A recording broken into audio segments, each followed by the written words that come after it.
हजरत हुजैफा रजी अल्लाह अन्हो का जासूसी के लिए जाना। ये वाक़ये फ़जाइले आमाल से लिए गए हैं। आप वीडियो पूरा देखें और चैनल को सब्सक्राइब जरूर करें। आइए वाक़ये की तरफ चलते हैं। हजरत हुजैफा रजी अल्लाह फरमाते हैं कि गुजवाए खंदक में हमारी एक तरफ तो मक्का के कुफ्फार और उनके साथ दूसरे काफिरों के बहुत से गिरोह थे जो हम पर चढ़ाई करके आए थे और हमले के लिए तैयार थे, और दूसरी तरफ खुद मदीना मुनव्वरा में बनु कुरैजा के यहूद हमारी दुश्मनी पर तुले हुए थे, जिनसे हर वक्त अंदेशा था कि कहीं मदीना मुनव्वरा को खाली देखकर वह हमारे घर वालों बाल बच्चों को बिल्कुल खत्म न कर दें। हम लोग मदीना मुनव्वरा से बाहर लड़ाई के सिलसिले में पड़े हुए थे।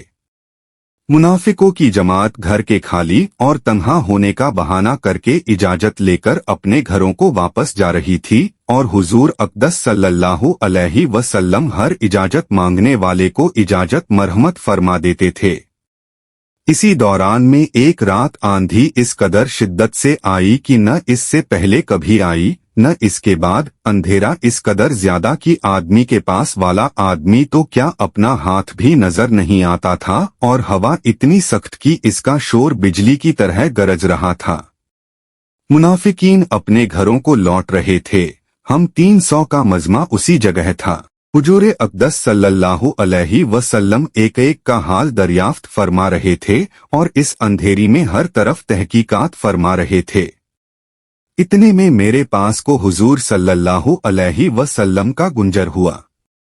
मेरे पास न तो दुश्मन से बचाव के वास्ते कोई हथियार, न सर्दी से बचाव के लिए कोई कपड़ा, सिर्फ एक छोटी सी चादर थी जो ओढ़ने में घुटनों तक आती थी, और वह भी मेरी नहीं बीवी की थी। मैं उसको ओढ़े हुए घुटनों के बल जमीन से चिमटा हुआ बैठा था। हुजूर सल्लल्लाहु अलैहि वसल्लम ने दरियाफ्त फरमाया, कौन है? मैंने अर्ज किया, हुजैफा। मगर मुझसे सर्दी के मारे उठा भी न गया और शर्म के मारे जमीन से चिमट गया। हुजूर ने इरशाद फरमाया कि उठ खड़ा हो और दुश्मनों के जत्थे में जाकर उनकी खबर ला कि क्या हो रहा है।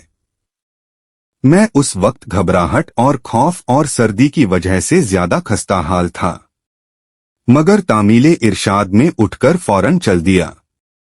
जब मैं जाने लगा तो हुजूर ने दुआ दी, या अल्लाह, आप इसकी हिफाजत फरमाएं, सामने से और पीछे से, दाएं और बाएं से, ऊपर से और नीचे से। हुजैफा रजी अल्लाह कहते हैं कि हुजूर सल्लल्लाहु अलैहि वसल्लम का यह इरशाद फरमाना था, गोया खौफ और सर्दी बिल्कुल ही जाती रही, और हर कदम पर यह मालूम नागोया गर्मी में चल रहा हूं। हुजूर सल्लल्लाहु अलैहि वसल्लम ने चलते वक्त यह भी इरशाद फरमाया, कोई हरकत न करके आयो, चुपचाप देख कर आओ कि क्या हो रहा। वहां पहुंचा तो देखा कि आग जल रही है और लोग सेंक रहे हैं। एक शख्स आग पर हाथ सेंकता है और कोख पर फेरता है, और हर तरफ से वापस चल दो की आवाजें आ रही हैं।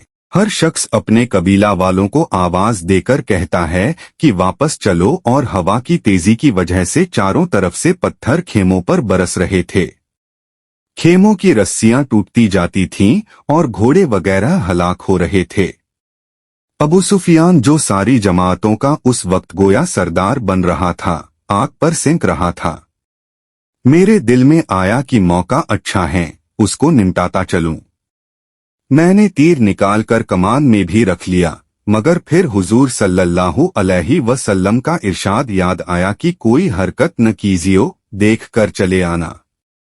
इसलिए मैंने तीर को तरकश में रख दिया। उनको शुबहा हो गया, कहने लगे, तुम में कोई जासूस है? हर शख्स अपने बराबर वाले का हाथ पकड़ ले। मैंने जल्दी से एक आदमी का हाथ पकड़कर पूछा, तू कौन है? वह कहने लगा, सुभान अल्लाह, तू मुझे नहीं जानता, मैं फला हूं। मैं वहां से वापस आया। आधे रास्ते पर था तो तकरीबन 20 सवार अमामा बांधे हुए मुझे मिले। उन्होंने कहा, अपने आका से कह देना कि अल्लाह ने दुश्मनों का इंतजाम कर दिया, बेफिक्र रहें। मैं वापस पहुंचा तो हुजूर सल्लल्लाहु अलैहि वसल्लम एक छोटी सी चादर ओढ़े नमाज पढ़ रहे। यह हमेशा की आदत शरीफा थी कि जब कोई घबराहट की बात पेश आती हुजूर सल्लल्लाहु अलैहि वसल्लम नमाज की तरफ मुतवज्जह हो जाया करते थे। नमाज से फरागत पर मैंने वहां का जो मंजर देखा था अर्ज कर दिया फायदा इन्हीं हजरत का यह हिस्सा था और इन्हीं को यह ज़ेबा था कि इस कदर सख्तियों और दिक्कतों की हालत में भी तामीले इरशाद तन मन जान माल इन सब से भी ज्यादा अजीज थी। वीडियो को लाइक करें, आपको वीडियो कैसी लगी कमेंट में बताएं और हमारे चैनल को सब्सक्राइब जरूर करें, बेल बटन को दबाएं जिससे ऐसी और वीडियो आपको आसानी से मिलती रहे। वीडियो देखने के लिए बहुत बहुत शुक्रिया, जज़ाकल्लाह खैर।